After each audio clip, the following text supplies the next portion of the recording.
इस online church service में Pentecostal wholeness church Kanke आप सबों का यीशु मसीह के मधुर नाम में स्वागत अभिनंदन करता है। और हमें खुशी है कि आप हमारे साथ जुड़े हैं इस जय के दिन में, ताकि हम सब मिलकर उस जीवते मसीह की हम लोग आराधना कर सके, उसके वचनों को सुन सके। आइए हम सब ऑनलाइन चर्च सर्विस को स्टार्ट करेंगे प्रार्थना के द्वारा। आइए हम प्रार्थना करें। प्रभु जी, हम धन्यवाद देते हैं उद्धारकर्ता यीशु मसीह के नाम से। हम विश्वास करते हैं प्रभु जी, सप्ताह भर आपने हम सबों की रक्षा वाली हिफाजत की है। पिता, आपने अपनी दास की, पिता परमेश्वर कलीसिया के लोगों को, पिता परमेश्वर सप्ताह भर संभाल कर रखा। हम विश्वास के साथ आपको धन्यवाद देते हैं प्रभु जी, आज के जय के दिन में प्रवेश कराया है प्रभु जी। हम धन्यवाद देते हैं प्रभु जी आपके अनुग्रह के लिए प्रभु जी। पिता परमेश्वर, आज के दिन के आराधना को भी आपके हाथ सौंपते पिता परमेश्वर। गाने के द्वारा, पिता परमेश्वर भजन संहिता के द्वारा और पिता परमेश्वर वचन के द्वारा आपको आदर और महिमा मिलने पाए प्रभु जी। पिता परमेश्वर, हम धन्यवाद देते हैं आपके आशीषों के लिए और पिता परमेश्वर हमें भला चिन्ह जीवित रखने के लिए। और इस समय पिता परमेश्वर, जबकि पिता देश दुनिया में बाढ़ आया है, पिता परमेश्वर कोरोना महामारी है प्रभु जी, इस समय भी पिता परमेश्वर अपने लोगों को संभाले रखे। पिता परमेश्वर अपने वचन के द्वारा पिता परमेश्वर ढाढ़स प्रदान कीजिए, धीरज प्रदान कीजिए, ताकि पिता परमेश्वर हर एक जन आपको बने रहने पाए, आपका नाम को महिमा देने पाए पिता परमेश्वर। शुरू से अंत तक पिता परमेश्वर आज के पूरे सेशन को आपके हाथों सौंपते पिता परमेश्वर। आपके अगुवाई में ले चलिए, सुनने वाले और पिता परमेश्वर देखने वाले पिता परमेश्वर वचन को अपने हृदय में बसाने पाए पिता परमेश्वर, और आत्मा के अगुवाई में चलने वाले पाए। धन्यवाद के साथ यह प्रार्थना जीवित उद्धार करता यीशु मसीह के नाम मांगते हैं, आमीन। बाइबल बताती है 2 कोरिन्थी उसके 5 उसका 17 में ऐसा लिखा है, सो यदि कोई मसीह में है वह एक नई सृष्टि है, पुरानी बातें बीत गई, देखो सब नई हो गई। हाँ प्यारो, जब हम मसीह में आते हैं या मसीह को पहनते हैं या मसीह को अपनाते हैं हमारे जीवन में, तो सब नई सी हो जाती है और हमारा जीवन बदल जाता है, हमारी जिंदगी बदल जाता है। आइए हम सब मिलकर गाएंगे, जिंदगी मेरी बदल गई जब से यीशु मसीह आया है।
सबों को जय मसीह की।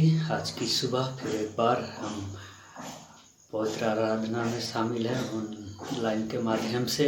और आज की शुरुआती पाठ के लिए बाइबल के पवित्र शास्त्र में से मैं नीति वचन के 6वें अध्याय के पहला पद से 19 पद तक ही हम लोग देखेंगे।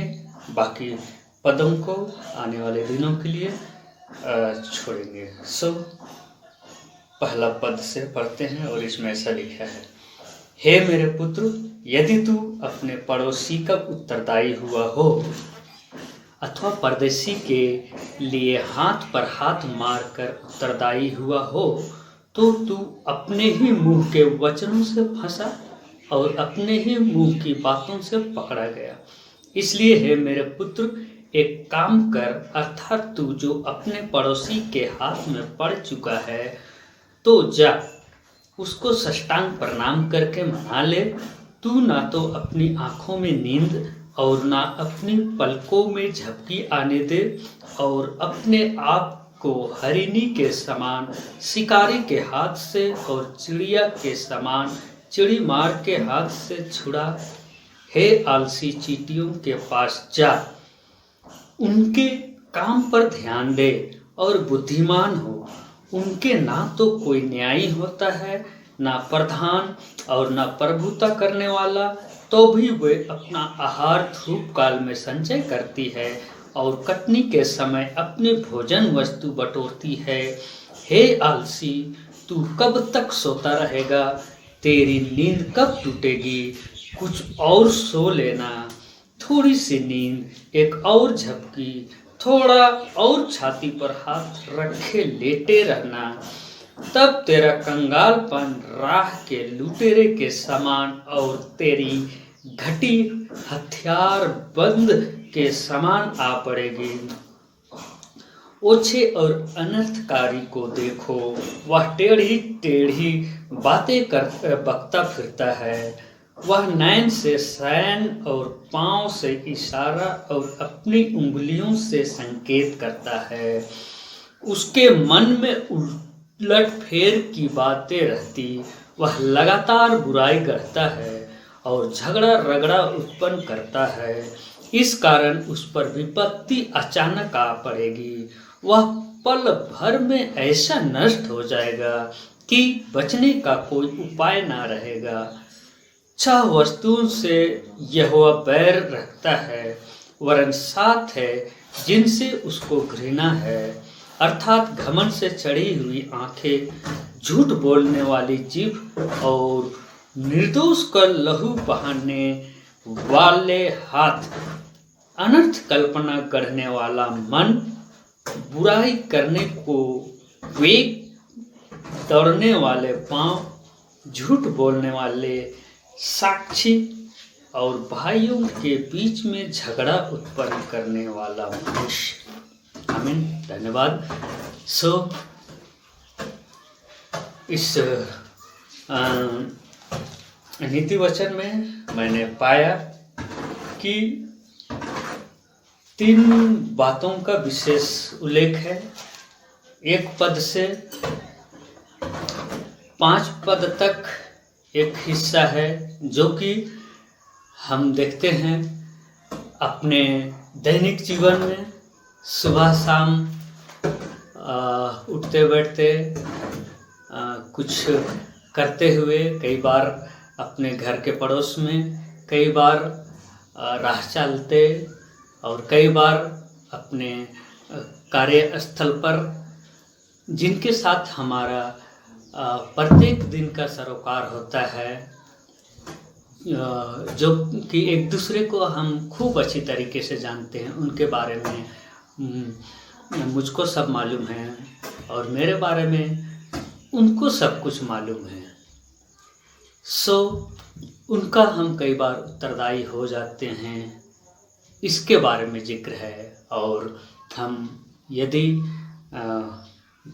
शास्त्र वचन में जो शिक्षा दी गई है और जो चेतावनियाँ दी गई हैं, उस चेतावनियों के अनुसार अपना दैनिक कार्य को, दैनिक जीवन को, अपने चाल चलन से, अपने कार्य व्यवहार से अगर हम अच्छी रीति से व्यवहार करें तो हम किसी के हाथ में पड़ने से बच सकते हैं, किसी का उत्तरदायी होने से बचा जा सकता है। 1 से 5 पद तक और 6 पद से 11 पद तक और एक बात को बताया गया है, जो कि यह हमारा स्वयं का करनी का होता है, जो कि कई बार हम देखते हैं कि अपने स्वयं के बुद्धिमत्ता को ठीक से व्यवहार में नहीं लाने के कारण से वो कल के लिए किसी बात को टालने के कारण से या स्वयं के कुछ कमी के कारण से हम कई बार गरीबी में जीवन यापन करते हैं, या जो अवसर हमको मिलता है उस अवसर का उचित सदुपयोग हम नहीं कर पाते हैं, जिस कारण से हम कई अवसर को खो देते हैं। और तब और एक हिस्से में आता है जो कि 12 से 15 पद तक है। उसमें एक टाइम के बाद में हम अपने दैनिक जीवन में जब अपने उम्र के साथ कुछ और आगे चलते हैं, दुनियादारी या कामकाजी क्षेत्र में या अपने सामाजिक क्षेत्र में या कार्य क्षेत्र में या पारिवारिक क्षेत्र में, हम चाहे कि नहीं चाहे कई बार अनचाहे बैरी उत्पन्न हो जाते हैं, दुश्मन एक तरह से पैदा हो जाते हैं। वह हम चाहे कि नहीं चाहें वो समय के साथ साथ कुछ अनजाने बैरी दुश्मन पैदा हो जाते हैं, उत्पन्न हो जाते हैं। सो उनसे निपटने के लिए हमको इस बाइबल शास्त्र से शिक्षा लेनी चाहिए और हमेशा अपने जीवन को सजग और चौकस रहने की आवश्यकता है। ये शिक्षा हमें देती है इस हिस्से में। और आखिरी हिस्से में या कहे कि 16 से 19 पद में जो चेतावनी दी गई है वो तो और भी अहम है और बहुत सूक्ष्म और बहुत बारीक चीज़ है, जो कि हम कई बार नज़रअंदाज कर छोटी बात पर भी अगर चूक जाएं तो बहुत बड़ी हानि हो सकती है। जैसे लिखा है 16 पद में, 6 वस्तुओं से वह बैर रखता है, वरन 7 है जिनसे उसको घृणा है। और वह क्या है? 17 पद में, अर्थात घमंड से चढ़ी हुई आंखें, झूठ बोलने वाली जीभ और निर्दोष का लहू बहाने वाला हाथ। ये एक हो गया। और 18 पद में, अनर्थ कल्पना गढ़ने वाला मन, बुराई करने को वेग दौड़ने वाले पांव, और आखिर में 19 पद में, झूठ बोलने वाला साक्षी और भाइयों के बीच में झगड़ा उत्पन्न करने वाला मनुष्य। ये अगर हम नया जन्म या उद्धार का जीवन और पवित्र आत्मा का अनुभव नहीं पाए रहेंगे तो हमें पता भी नहीं चलेगा कि इन सारी चीज़ों को हमने कैसे कर दिया। और एक समय ऐसा आएगा जब हमारे लिए पछताने की सिवाय कुछ नहीं रह जाएगा।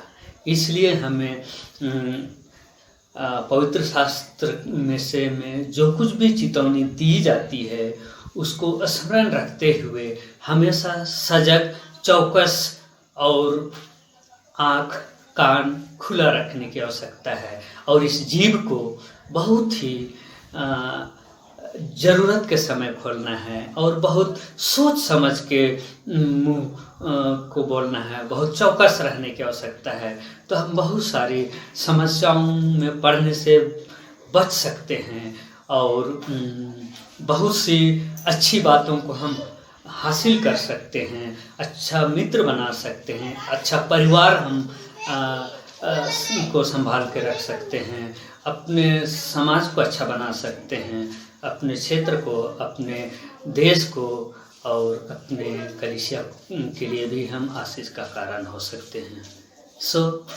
आज की पवित्र शास्त्र में से मैं आज का संदेश खास यही है कि हम एक दूसरे के लिए प्रार्थना करें जब इस ऐसे समय में जब हमारा देश दुनिया एक नाजुक स्थिति के दौर पर है। हम नित्य प्रार्थना और वचन में लगे रहें। इस आज की इस वचन के द्वारा आप सबों को और हम सबों को ढेरों सारे आशीष मिलना पाए और जीवन में हम उन्नति करने पाएँ। सबों को फिर एक बार जय मसीह। बाइबल बताती है प्रेरित के काम उसका 4 अध्याय उसके 31 पद में ऐसा लिखा है, जब वे प्रार्थना कर चुके वह स्थान जहाँ वे इकट्ठे थे वे पवित्र आत्मा से परिपूर्ण हो चुके और परमेश्वर का वचन वे युवाओं के साथ सुनने लगे। आइए हम सब अपने मनों को तैयार करें ताकि परमेश्वर का आत्मा हमारे जीवन में कार्य करने लगे और जब वचन हम लोग सुने हम लोग युवाओं के साथ सुने। आइए हम सब इस गाना को प्रार्थना के साथ गाए कि ताकि हमारे जीवन में पवित्र आत्मा कार्य करने लगे। आइए हम सब मिलकर गाएंगे, फिर से वो आग बरसा दे।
Praise the Lord.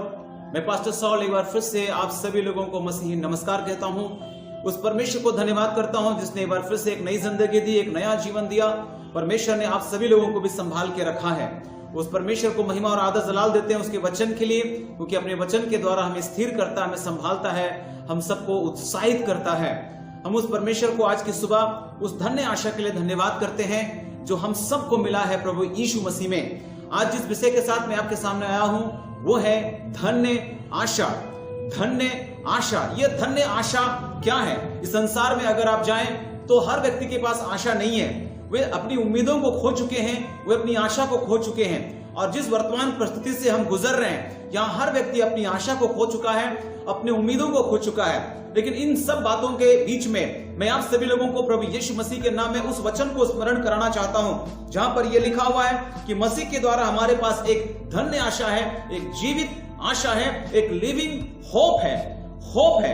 हाँ मेरे प्रियो, हम उसी आशा के बारे में आज आपसे बात करने के लिए आए हुए हैं। आप सभी जानते हैं कि परमेश्वर ने जब आदम को रचा था तो परमेश्वर ने उसको अपने स्वरूप और अपनी समानता में रचा था, अपना स्वभाव उसके अंदर डाला था, अपना जीवन उसके अंदर डाला था। परंतु जिस दिन आदम ने पाप किया, परमेश्वर ने कहा था कि जिस दिन तुम उस आज्ञा को जो मैं अभी तुमको दे रहा हूं नहीं मानोगे, मर जाओगे। मेरे प्रियो, आदम मरा नहीं। आदम वाटिका में उस फल को खाने के बाद भी इधर उधर फिर रहा था, केवल डर आ गया, भय आ गया, पेड़ के पीछे छुपा हुआ है। और परमेश्वर दिन के ठंडे समय में जैसा हर दिन आदम से मुलाकात करने के लिए आता था, उस दिन भी वो आदम से मुलाकात करने के लिए आया। उसने हर जगह आदम को तलाशा, नहीं मिला। उसने आवाज लगाई, यद्यपि परमेश्वर को पता है कि आदम ने क्या किया, क्योंकि वो सर्वज्ञानी परमेश्वर है। और आप सभी जानते हैं कि आदम को उसने आवाज दी, आदम आदम तू कहां है? तब उसके बाद आदम झाड़ियों के पीछे, पेड़ के पीछे छुपा हुआ, डरे हुए समय में इस बात को कह रहा है। परमेश्वर ने उनसे कहा, क्या तुम उस फल को खा चुका? उसने अपनी गलती स्वीकार नहीं की। उसने स्त्री पर दोष लगाया, उसने परमेश्वर पर दोष लगाया कि जो स्त्री तूने मुझे दी थी उसने मुझे वो फल खिला दिया।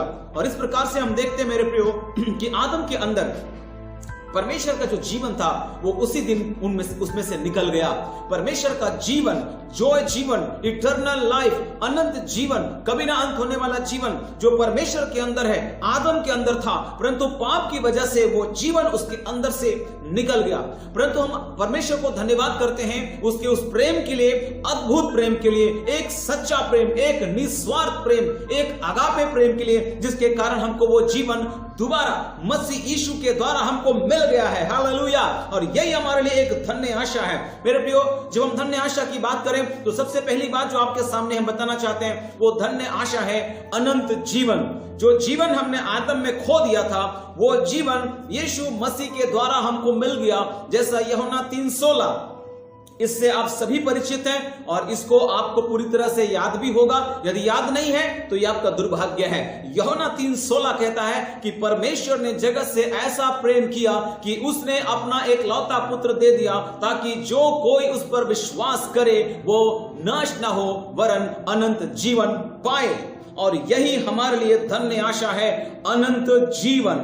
वो जीवन जो आदम में हमने खो दिया था, वो जीवन यीशु में हमें दोबारा मिल चुका है। उस पर विश्वास करने के कारण, उस पर ईमान लाने के कारण। संसार के पास ये आशा नहीं है, उनको पता नहीं है उस जीवन के बारे में। उसको केवल इस जीवन के बारे में पता है जो इस संसार में है। वो केवल इसी जीवन की आशा करते हैं। परंतु हमारे लिए मेरे प्रियो, मृत्यु के बाद भी एक ऐसी आशा है, एक ऐसे जीवन की जो परमेश्वर का जीवन है, जो इटर्नल है, जो अनंत है, जो कभी ना अंत होने वाला जीवन है। सो वो अनंत जीवन, ये पहली हमारे लिए धन्य आशा है।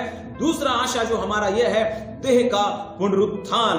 देह का पुनरुत्थान जब हम पहला कुरिन्थी और उसका 15 अध्याय और उसका 53 पद से आगे पढ़ेंगे, वहां पर ऐसा लिखा है, क्योंकि अवश्य है कि या नाशवान दे अविनाश को पहन ले और या मरणहार दे अमरता को पहन ले। और जब यह नाशवान अविनाश को पहन लेगा और या मरणहार अमरता को पहन लेगा, तब वह वचन जो लिखा हो जाएगा, लिखा है पूरा हो जाएगा। माफ कीजिएगा, जय ने मृत्यु को निगल लिया। हे मृत्यु तेरी जय कहां रही है? मृत्यु तेरा डंक कहां रहा? हालेलुया। मुर्दे जी उठेंगे और एक ऐसे देह के साथ जो महिमामय है, जो ग्लोरियस है। हमारा इस नाशवान शरीर को अविनाशी बनाया जाएगा, हमारे मरणहार शरीर को अमर बनाया जाएगा। हालेलुया। सो मेरे प्रियो, हमें एक स्वर्गीय देह दिया जाएगा। पार्थिव देह अलग है, ये शरीर जिसको हम पार्थिव देह कहते हैं ये बदल जाएगा और उसको एक ऐसा शरीर जिसको हम स्वर्गीय देह बोल सकते हैं, महिमामय देह बोल सकते हैं, तेजोमय देह बोल सकते हैं। यीशु मसीह के पुनरुत्थान के बाद जो देह उसके पास था वही देह हमको दिया जाएगा। हालेलुया। तो ये धन्य आशा है मेरे प्रियो जो दुनिया में किसी के पास नहीं है। वे जन्म चक्र में फंसे पड़े हुए हैं, इस जन्म में ये है, अगला जन्म में वो है, इस चक्र में वो लोग हैं। परंतु परमेश्वर ने आपको एक ऐसा धन्य आशा दिया है जो दुनिया में किसी के पास नहीं है। वो जीवन आपके पास है और वो यीशु मसीह में हमको मिला है। यानी देह का पुनरुत्थान यह संपूर्ण छुटकारा को बताता है, संपूर्ण छुटकारा। यद्यपि इस शरीर में हम दुख उठा रहे हैं, इस शरीर में हमारे पास बीमारी है, इस शरीर में हमारे पास निराशा है, इस शरीर में हमें तकलीफ है, कष्ट है, परंतु वो शरीर जो हमको दिया जाएगा वो एक ऐसा शरीर है जहां पर कोई तकलीफ नहीं होगा, जहां पर मृत्यु नहीं होगा, जहां पर बीमारी नहीं होगा, जहां पर कोई चिंता की बात नहीं होगी। और ये देह का पुनरुत्थान ही हमारा संपूर्ण छुटकारा है। हालेलुया। ये आशा प्रभु ने आपको दिया है, पुनरुत्थान की आशा। यीशु मसीह ने स्वयं इस बात को कहा था। यूहन्ना रचित सुसमाचार उसका 11 अध्याय और उसका 25 पद जब आप पढ़ेंगे तो वहां पर आप सभी ने पढ़ा होगा, यीशु ने बड़े अधिकार के साथ इस बात को लोगों के सामने रखा कि जब आप 11 का 25 पढ़ते हैं, यीशु ने उससे कहा, पुनरुत्थान और जीवन मैं ही हूं, मैं ही हूं, मैं भी नहीं या मैं हूं ऐसा नहीं, मैं ही हूं। जो कोई मुझ पर विश्वास करता है वह यदि मर भी जाए तो भी जिएगा। हालेलुया। ये आशा, ये धन्य आशा दुनिया में कहीं नहीं, किसी के पास नहीं। यीशु मसीह आपको ये आशा देता है कि हम सब जो यीशु पर विश्वास करते हैं, जरूर हो सकता है हम मरेंगे, हो सकता है धर्मी और अधर्मी दोनों एक तरह की मौत से मर जाए, परंतु मेरे प्रियो हम आपसे कहना चाहते हैं, अधर्मी के लिए, एक दुष्ट के लिए कोई आशा नहीं, परंतु आप जो यीशु पर विश्वास करते हैं, आप जो यीशु के लहू से धुले हुए हैं, आपके पास एक धन्य आशा है कि हमारा देह जीवित किया जाएगा, जी उठेंगे एक नए शरीर के साथ। हालेलुया। तो ये धन्य आशा प्रभु आपको देता है। तीसरी बात जो आशा हमारे पास है वह यह है कि हमारे लिए स्वर्ग में एक बड़ा प्रतिफल है। जब हम लूका रचित सुसमाचार उसका 6 अध्याय और उसका 23 वचन हम पढ़ेंगे तो वहां पर ऐसा लिखा है, उस दिन आनंदित होकर उछलना, उस दिन आनंदित होकर उछलना, क्योंकि देखो तुम्हारे लिए स्वर्ग में बड़ा प्रतिफल है। हालेलुया।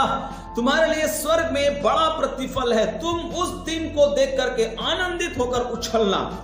मेरे प्रियो, जब इस संदेश को आप सुन रहे होंगे, आप जहां पर भी वहां से आपको उछल जाना चाहिए, क्योंकि ये धन्य आशा दुनिया में किसी के पास नहीं। स्वर्ग में बड़ा प्रतिफल है। हाँ, परमेश्वर ने हम सब के लिए वादा किया है कि मैं तुझे जीवन का मुकुट दूंगा, मैं तुझे धर्म का मुकुट दूंगा, मैं तुझे ना मुरझाने वाला मुकुट दूंगा।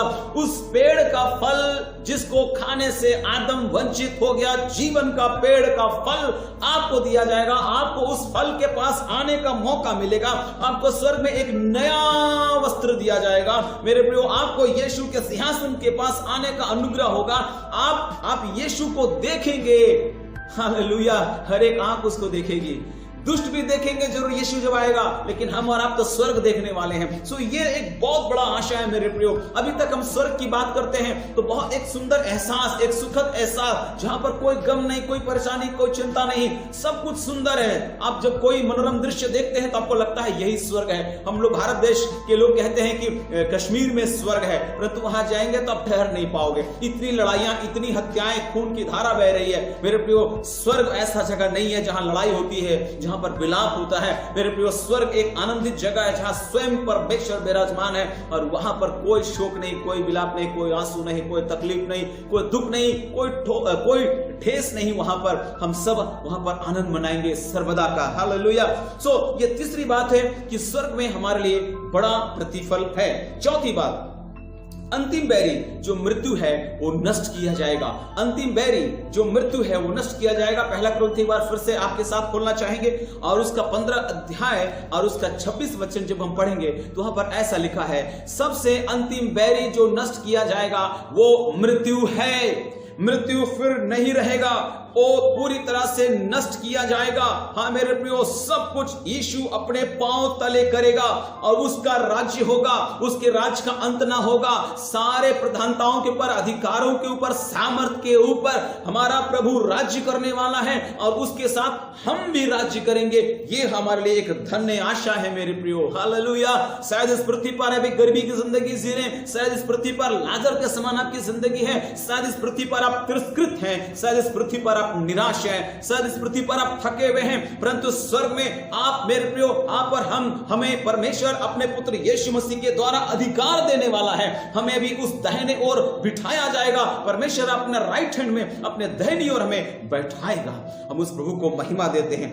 ये चौथी बात है कि अंतिम बैरी जो मृत्यु है वो नाश किया जाएगा। आज हर व्यक्ति मृत्यु से डर रहा है, हर व्यक्ति को डर है कि अगला शिकार इस बीमारी का कौन होगा, मैं उस बीमारी का प्रभाव में आ जाऊंगा, क्या मुझे वो संक्रमण हो जाएगा।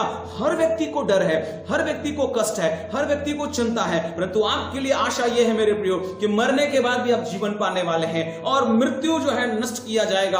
हम सब जिस जगह में पड़े होंगे, हमारा शरीर, हमारी लोथें जहां पड़ी होगी, वहां से हम जिंदा होकर प्रभु के राज्य में हम सब होंगे। यह हमारे लिए एक धन्य आशा है। पांचवी आशा, अनंत काल तक हम मसीह के साथ रहने वाले हैं। अनंत काल तक हम मसीह के साथ रहने वाले हैं। जब हम भजन संहिता 23 अध्याय, जो बहुत ही सुंदर भजन दाऊद के द्वारा रचा हुआ ये भजन, जब हम उसका 23 अध्याय को पढ़ते हैं तो वहां पर एक बहुत ही अच्छा और सुंदर धन्य आशा के बारे में हम लोग पढ़ते हैं। लिखा है 23:6 में, निश्चय भलाई और करुणा जीवन भर मेरे साथ बने रहेगी और मैं यहोवा के धाम में सर्वदा वास करूंगा। हालेलुया।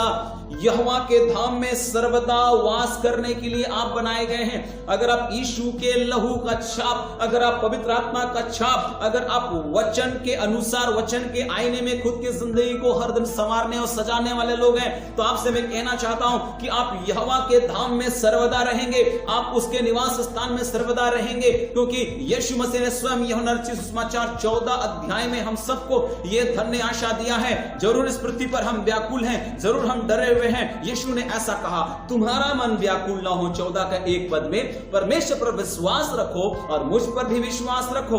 मेरे पिता के घर में बहुत से रहने के स्थान है, यदि ना होते तो मैं तुमसे कह देता, क्योंकि मैं तुम्हारे लिए जगह तैयार करने जाता हूं। और यदि मैं जाकर तुम्हारे लिए जगह तैयार करूं तो फिर आकर तुम्हें अपने यहां ले जाऊं, कि जहां मैं रहूं वहां तुम भी रहो। हालेलुया।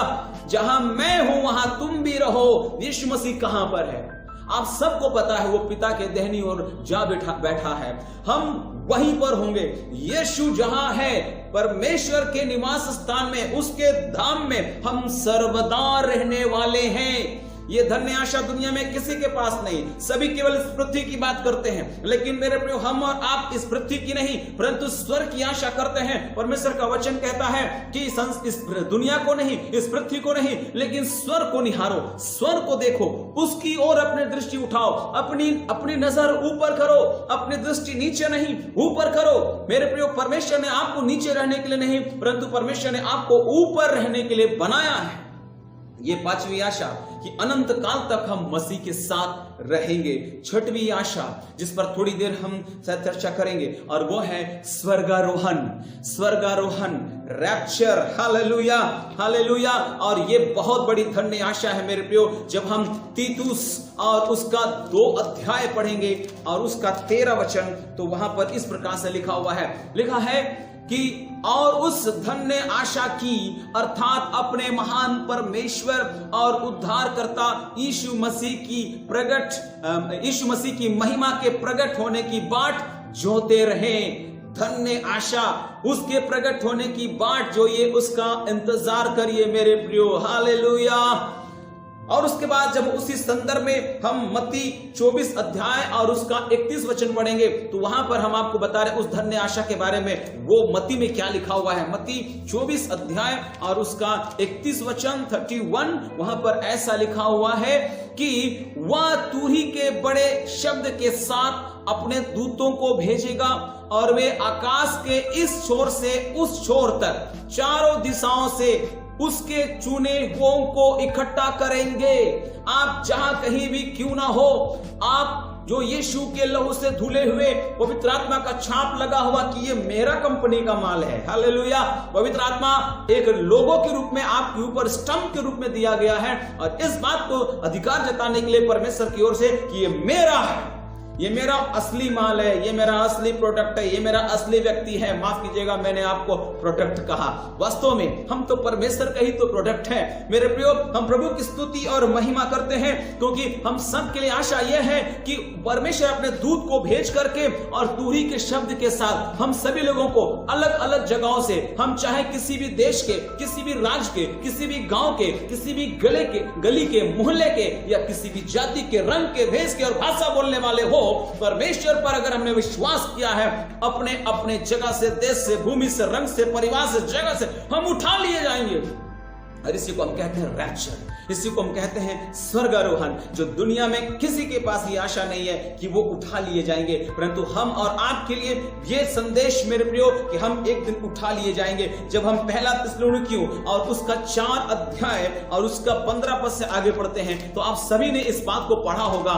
ये पढ़ने के बाद रोमांच पैदा हो जाता है, उत्साह पैदा हो जाता है कि हमारा परमेश्वर हमारी कितना कद्र करता, हमारी कितना चिंता करता है। वहां पर जब हम पढ़ेंगे तो ऐसा लिखा है, क्योंकि हम प्रभु के वचन के अनुसार तुमसे ये कहते हैं कि हम जो जीवित हैं और प्रभु के आने तक बचे रहेंगे, सोए हुओं से कभी आगे न बढ़ेंगे, क्योंकि प्रभु आप इस स्वर्ग से उतरेगा।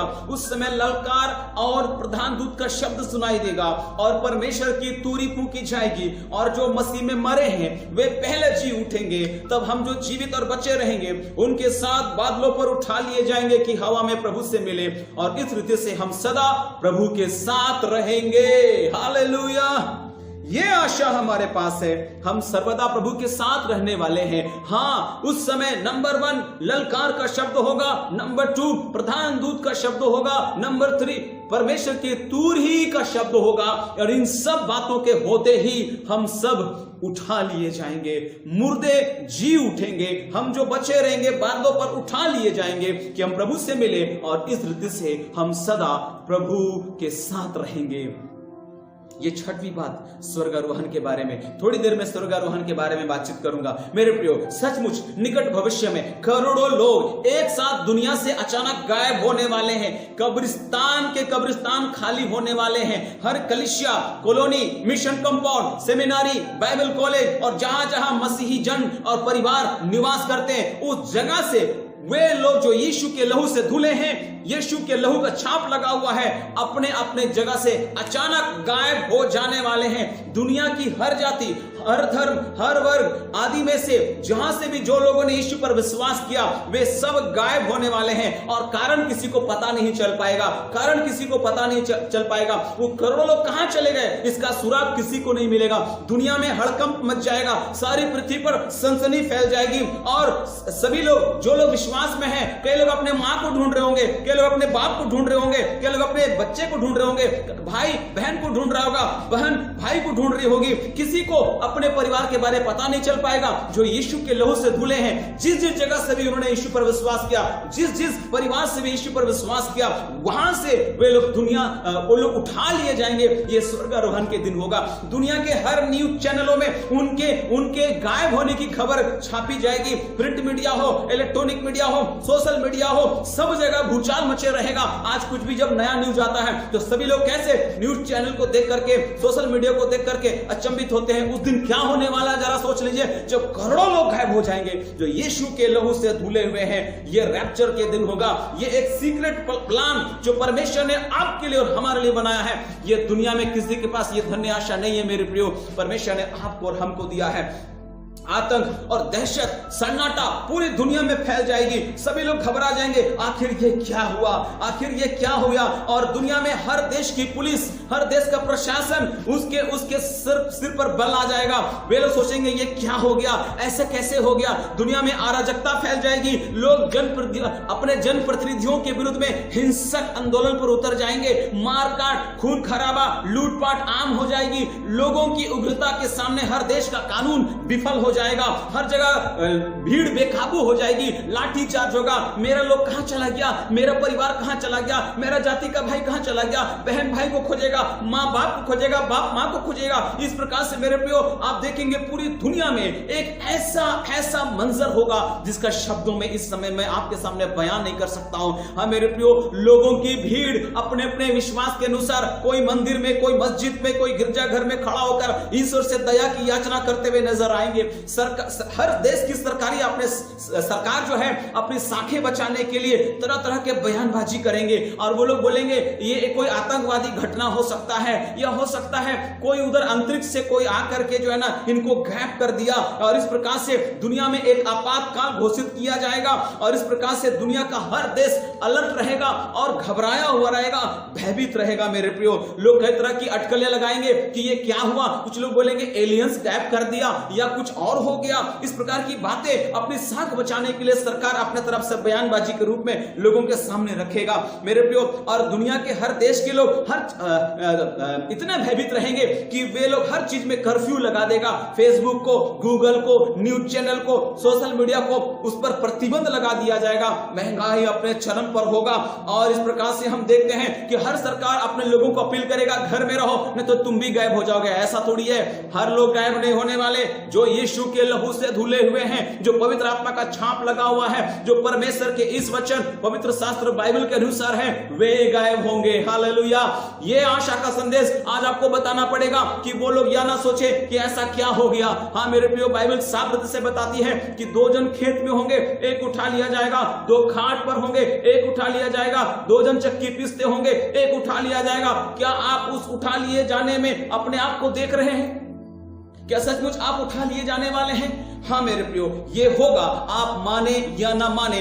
दुनिया में ये बातें बहुत जल्द पूरी होने वाली है। इसके लिए खुद को तैयार करें। करोड़ों लोग गायब होने वाले हैं जो यीशु के लहू से धुले हुए हैं। ये एक आत्मिक सत्य है। इसके लिए आपको अपने आप को तैयार कर लेना चाहिए। मेरे प्रियो, इस बात की भविष्यवाणियां लगभग इस संदर्भ में जो कुछ बाइबल में लिखी गई है वो पूरा होता हुआ दिख रहा है। परमेश्वर की घड़ी, इतिहास की घड़ी चल रही है। वो कभी भी तेज नहीं चली और कभी भी धीरे भी नहीं हुई। वो निरंतर और लगातार बस चल ही रही है। हमको युग के अंत के निकट और लेके जा रही है। हम अंत के जितना करीब हैं, यह खुलासा तो समय के द्वारा ही किया जाएगा। हाँ, ये खुलासा समय के द्वारा अपने आप प्रकट हो जाएगा हमारे जीवन में। अपने अनंत भविष्य को दांव पर मत लगाइए।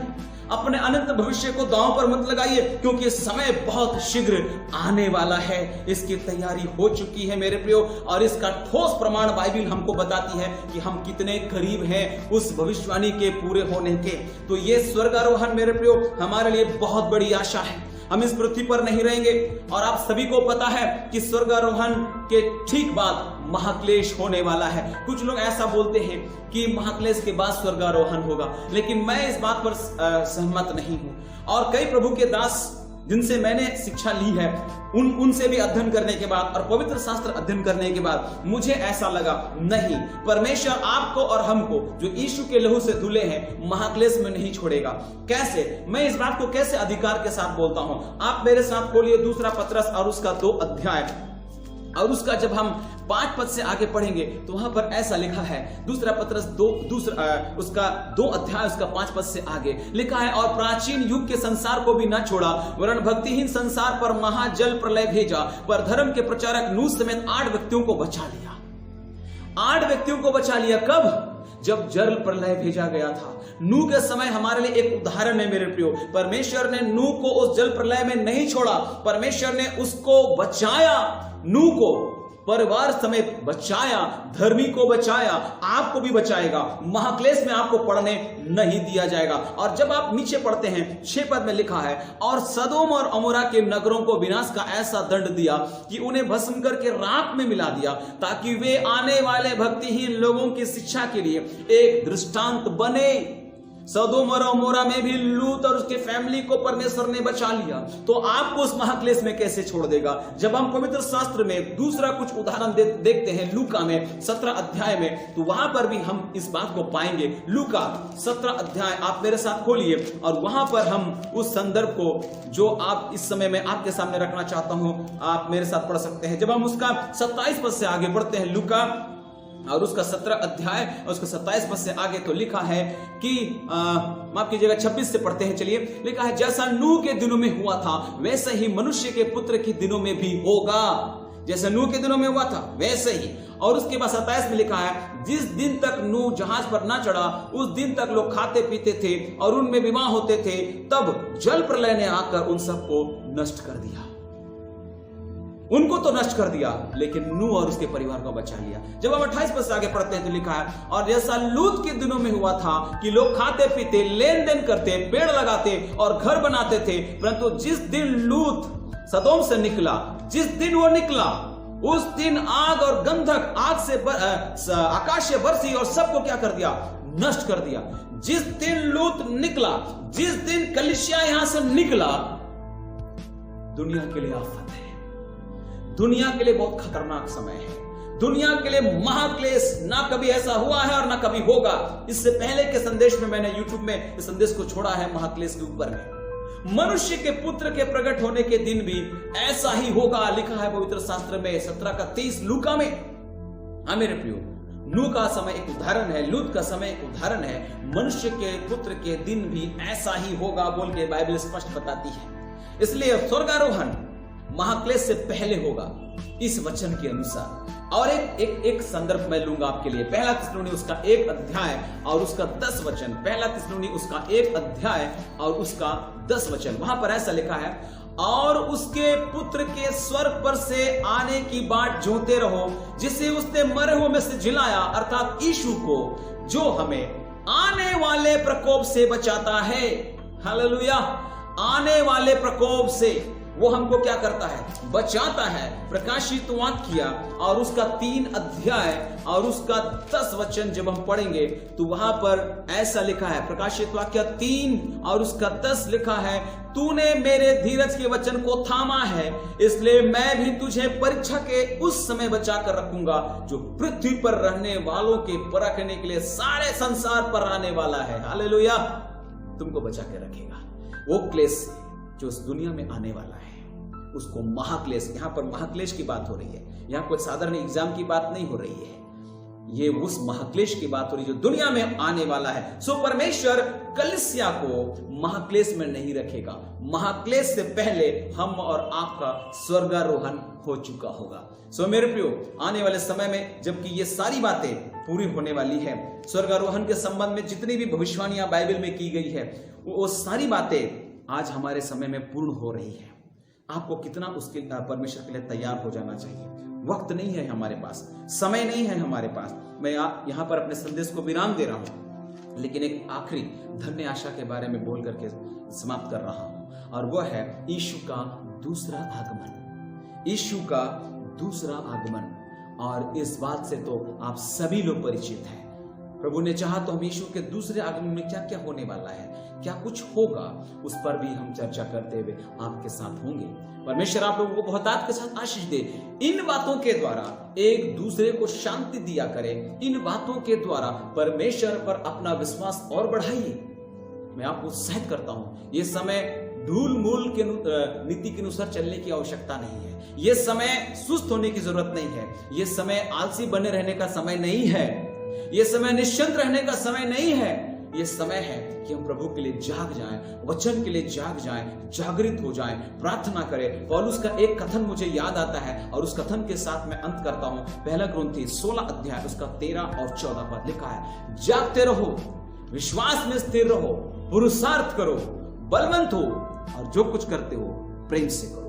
परमेश्वर इस वचन के द्वारा आपको बहुतायत के साथ आशीष प्रदान करे। प्रभु ने चाहा तो दोबारा हमारी मुलाकात YouTube के जरिए से, सोशल मीडिया के जरिए से होगी। तब तक ले मुझे इजाजत दीजिए। जय मसीह की। Praise the Lord.